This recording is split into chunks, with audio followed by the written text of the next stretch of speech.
AI పేరు చెప్పి ఇప్పుడు బజారుల్లో తెలివిని అమ్మేస్తున్నారండి. కానీ హై ఎండ్ మోడల్ రేట్లు మాత్రం అదిరిపోతున్నాయి. అంటే అతి తెలివిని వాడుకోవాలనుకుంటే మన జేబుకి చిల్లే అన్నమాట.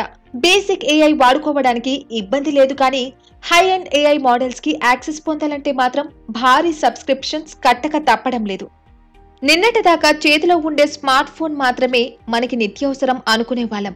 కానీ ఇప్పుడు ఏఐ కూడా నిత్యావసరంగా మారిపోతోంది. మనకున్న సొంత తెలివితో పాటు మన పక్కనే టెక్నో తెలివి కూడా ఉండవలసిన రోజులివి. లేకపోతే మనం తెలివి తక్కువ వారి కిందే లెక్క.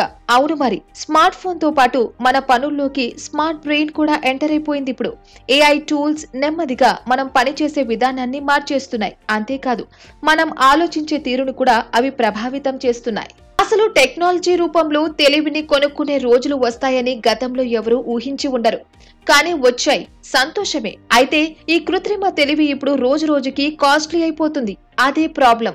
నిన్న మొన్నటి వరకు పెద్ద టెక్ కంపెనీలు ఏఐ సేవల్ని ఫ్రీగానో తక్కువ రేటుకో ఇచ్చేవి. కానీ ఇప్పుడు ఏఐలో అవి హై ఎండ్ మోడల్స్ ని తీసుకొస్తున్నాయి. అప్పటి నుంచి బాధుడు మొదలయ్యింది. ఏఐ పవర్ ని పెంచేస్తూ సబ్స్క్రిప్షన్స్ పేరుతో భారీ ప్రైస్ ట్యాగ్స్ వేస్తున్నాయి. ఈ మధ్య రెండు ఏఐ టూల్స్ విషయంలో జరిగిన మార్పులు చూస్తే ఈ ట్రెండ్ మనకి స్పష్టంగా అర్థమవుతుంది. అవేంటంటే, మొదటిది మైక్రోసాఫ్ట్ కంపెనీకి చెందిన గిట్ హబ్ కో పైలట్, రెండవది గూగుల్ జెమినీ 2.5 ప్రో.